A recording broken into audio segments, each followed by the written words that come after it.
Kaip ir įžengėm į viso miestelio centrą. Lebėbėjų. Šiaip labai viskas čia prastai atrodo. Išskyrus jaučiu tą centrinę aikštę. Tarsi jūs juokaujat. Jeigu aš atvažiuočiau atostogų, aš biškį verkčiau. Kaip viskas šiukšlina, purvina. Ir kaip šiaip gatvės atrodo žiauriai, tai kažkaip labai nesaugus jausmas. Nesaugu atrodo labai. Ir va čia ta aikštė su tuo žymiuoju bokštu. Daugybė turistų. Kaip paskaitėme, čia yra katedra. O čia šventykla. Baptisterį. Nežinau, negaliu 100%. Negalim 100% garantuoti, paskaitysim gal. Taigi pasviręs bokštas, daugybė besifotografuojančių žmonių, kurie bando pastumti bokštą, aišku, mes tai irgi padarėme. Labai jisai pasviręs, žiūrėkit. Va, pasviręs bokštas, link mūsų pasviręs, o dabar einam kažkur užkast. Restoranėlių daug, yra žiauriai prastai įvertinti nemažai. Aš nesu mačius gyvenime taip prastai įvertinto restorano. 1,9 žvaigždės. 1,9. Va čia įsivyrė. Ne, paspausk, kiek žmonių įvertina. Tiesiog 2000 žmonių, kas nėra šiaip pakankamai mažai. 1 žvaigždutį davė. Va taip. O, čia šitas po dešinę? Jo. Faina. Kai prisėdom pavalgyti, dar niekada nežiūrėjau į tokį vaizdą, tai yra kioską. Ne, nereikia, man puiku žiūrėti kioską. Gabi pažiūrės ten, biški gražiau. Aš biški va taip magnetuku. Lema, žiūrėk, ir valgai, ir magnetukus renkuosi iš karto, maišus, kuriuos imsiu namo. Jo. Man tai čia vieni pliusai. Bet kol kas šitas miestas, žinokite, nestebina. Mes dar praeisim, bet kol kas tai nėra labai žavinga, ne? Apart tos aikštės, jo. Jau praėmiau lazaniją, bet žinokit, jinai fantastiškai atrodo ir labai skane. O Gabrielė pasiėmė pizzą. Sakė, labai gerai irgi, ne? Labai gerai, jau 3 dienas noriu picos. Ir jau Monika išsirinko, ką pirks iš kiosko. Aš išsirinkau, ką pirksiu iš kiosko. Greitas spėjimas. 3, 2, 1. Tašė, Italija.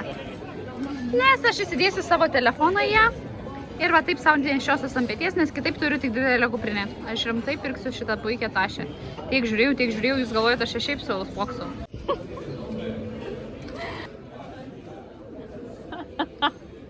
O prasilgina. O gerai būtų? O biškai prasilgina. Thank you. Tu jokiesi, ne? Aš tai jokios tikrai. Bet iš karto žiūrėk.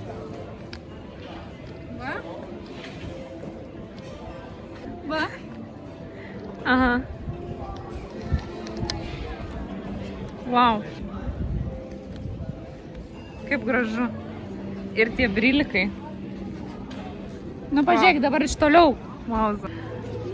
Kaip tau tinka? Tinka? Jo. Restoranėlių gatvelė visai graži. Šiaip. Turiu pasakyti. Spalvota, faina. Centriukas visai gražus, bet už jo tai ovai keiti. Noriu skust namo, tai reiks pažeminti tamsoj eiti. Jo, aš nežinau, aš jau nenufilmavau, kokią pažeminę mes ėjom tamsoj. Wow. Nufilminsiu einant atgal. Jeigu nebijosim kameros. Jo. Monika biški pavargo nuo kuprinės nešimo, tai sakau, davai pasikeičiam.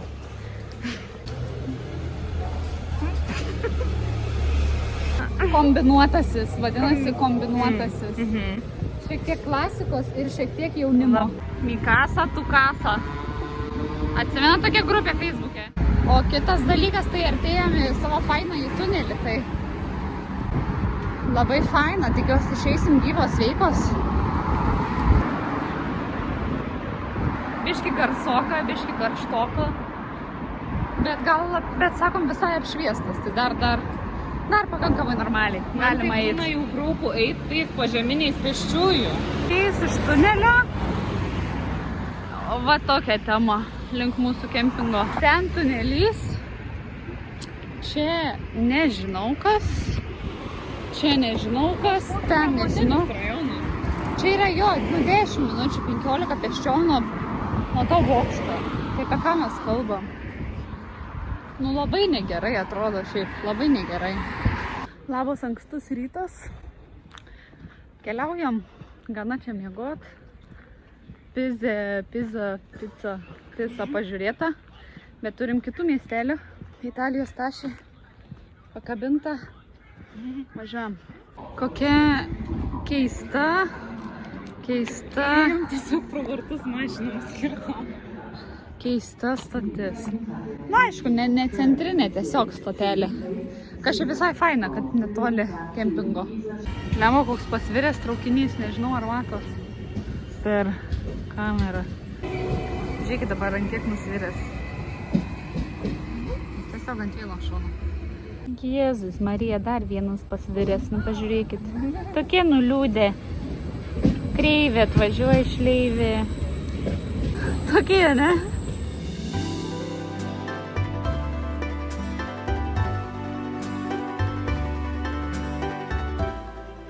Išlipom ten, kur reikėjo, bet aš pasakysiu tiek tvarkarašiai, tiek visas susigaudimas biški įdomiai. Tvarkarašiai netitinka biški realybės, lankstinukus, kuriuos paėmėm. Nu, žodžiu, ekranai neveikia, tiesiog. Pirmasis miestelis, Mandarola vadinasi. Kažkoks mažiukas, spalvotas. Fainas ir labai populiarus. Bet galvojam su Gabija, kaip čia nesinorėtų gyventi.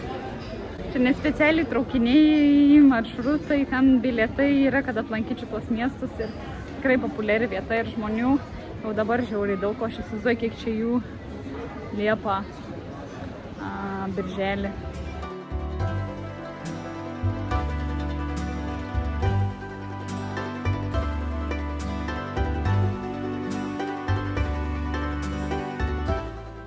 Ženklas, kad negalima eiti in sea storm case, tipo jeigu audra, tai jūs norit pasakyti, kad paskalauja, gali paskalauti iki čia. Čia Velenkas, čia Velenki kukštai. Blemba, va čia tai vaizdelis. Jaučiu kol kas, aišku, kalnai buvo labai įspūdinga, bet antrą vietą po kalnų jaučiu, kuri man taip jau suėmė kvapą, blemba, labai gražu, tikrai. Tikrai labai gražu.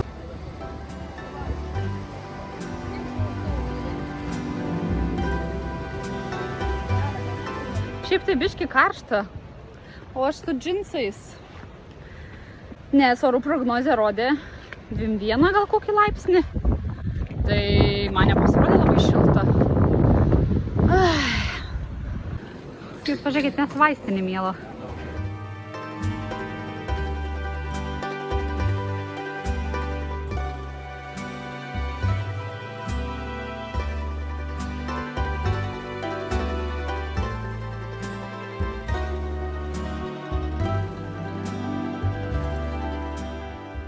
Sėdžiu čia ir galvoju vis tiek su savo mikru geriausia keliauti.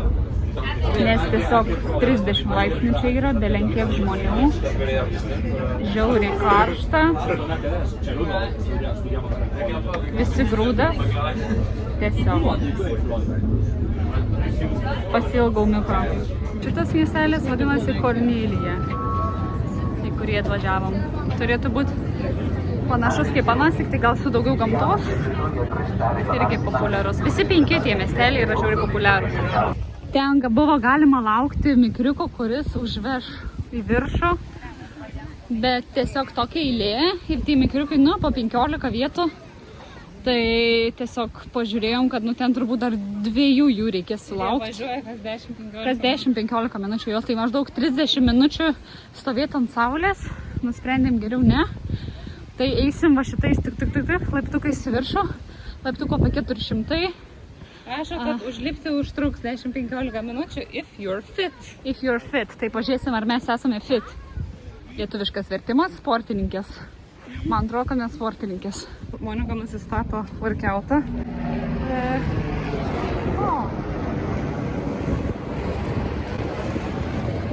Gal galite pavesti? Krusdeliukai visi lipam. Vat iš ten mes atvarėm. Šiaip jau aukštai, nebedaug beliko. Nėra šitaip žiauriai tikrai. Kiek laiko? Graži tašė jūsų beje. Kiek? 9 minutės. Kiek laiptų? 400. Easy. Mažytės gatvytės siauras. Čia kažkaip atrodo mažiau žmonių. O gal visi pasiskirstė kažkaip, nes nėra tokio bendro įėjimo.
Ir paskutinis kaimukas, miestukas, kuris vadinasi, kaip vadinasi?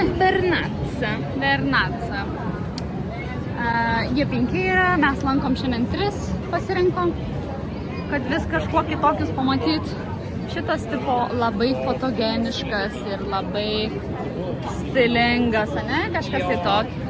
Fotogeniškiausias jo. Tai nuo vieno iki kito kaimuko 3, 4, 5 minutės važiavimo. Ir bilietai, sakyčiau, nei daug, nei mažai, 27 eurai, kad tu galėtum tarp jų važinėti. Su kokiais nori autobusais, su kokiais nori traukiniais, nu tipo laikais. Tai biški taip kaip ir nemažai, sakyčiau. Nes čia su mašina ar su kemperiu, tai čia neįmanoma realiai. Net nežinau, kur jie patys laiko tas mašinas savo. Kažkur matyti aukščiau paparkavę ar kaip, aš net neįsivaizduoju. Nu ten vienam tai jo. Biški buvo vietų, bet šiaip tai. Wow, kiek žmonių.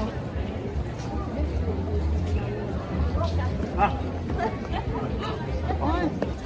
Turi šiokį tokį pležiuką.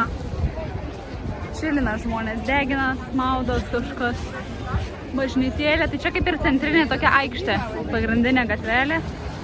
Tiesiog yra labai drąsių žmonių, aš pasakysiu. Ta mergina tiesiog rimtesnę bangą jaučiu galėtų lengvai nunešti.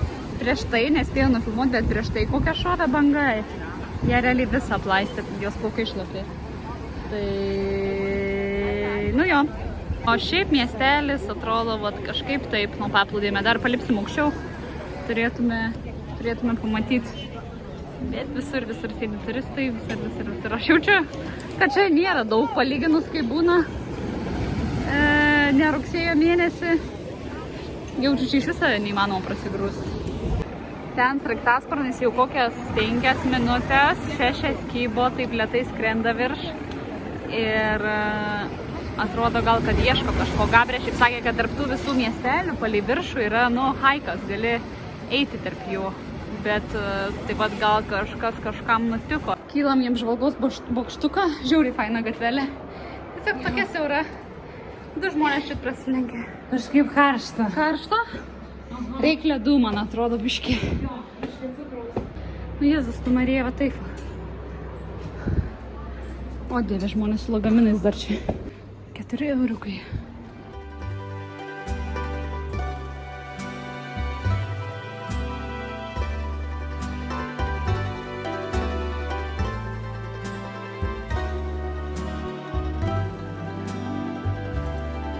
Tai vat, nu ir kaimukų apžvalga, kaimukų miestukų baigta. Turbūt sakom, kad labiausiai patiko pirmas, ne? Nes ten gražiausias tas panoraminis vaizdas toksai buvo tikrai, kur žiauriai gerai atrodo. Visi faini, bet pirmos turbūt didžiausiai įspūdį paliko. O šitas žiauriai busy, žiauriai. Ten dar yra Monte Rosso, paskutinis jau iš mūsų pusės žiūrint. Tai jisai toksai turi vienintelis smėlio paplūdimį ir yra toks daugiau pasimaudimui, pagulėjimui ant saulės ir parduotuvės su restoranais ir tiek. Netoks ten kalnuotas ir įspūdingas savo vaizdais. Aš taip pasižiūrėjau biškai, kad šitai bažnyčiai 800 metų. Ir jeigu jūs taip gerai įsižiūrėtumėt, aišku dabar faktas, kad man pastojo kelią, va taip tiesiog žiauriai visi, kas tik įmanoma. Šitie akmenys apatiniai yra grinai va iš tų, ant kurių žmonės sėdi akmenų visokių. Nu visiškai. Ir jinai stovi tiesiog čia savo laiminga 800 metų. Vandens skalaujama, taip toliau, paplaunama. Tai jūs dabar įsivaizduokit, pastatykit mūsų šiuolaikinį meno šedevrą kūrinį, tiesiog ofisą su stikliniais langais ar ten whatever, ką mes ten statom šiais laikais, kartais nežinau, bet tipo, pastatykit šitą pastatą, aš jaučiu nei už pusės tiek laiko, kiek šitą bažnyčią atlaikė. Čia jau nei kvapo neliktų mūsų architektūrinių dalykų šių dienų. Čia Perkūnkiemio namą, va čia pastatykim. Dėl ko aš neku apie Perkūnkiemį? Gyvenau Perkūnkiemį Vilniui prieš kelis metus raudonuose, tokiuose baltai raudonuose namuose. Tai žinokit, tiesiog vidury gražios dienos iš balkono iškrito langai ant žemės. Ir tada atvažiavo langų įmonė ir tikrino kiekvieną butą, ar langai vietoj. Tai dabar žiūrėkit, pastatom va čia vietoj tos bažnyčios Perkūnkiemio namą ir tada aš statau savo 5 algas į priekį, kad mūsų architektūros šedevrai šių laikų net stovėtų čia, nežinau, 50 metų. Čia padarau pabaigą, nes praeitam video neužbaigiau. Tai žodžiu, iš esmės, bažnyčia fantastika.